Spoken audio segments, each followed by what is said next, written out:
Really does it sound good?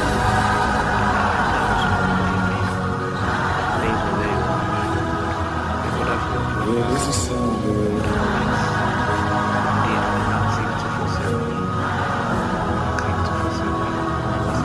It's a sound of God.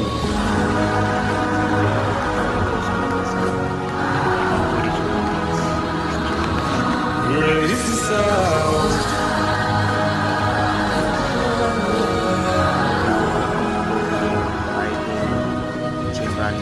You are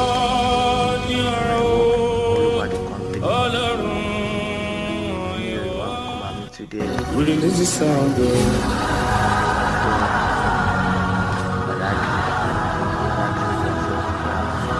Really does it sound good?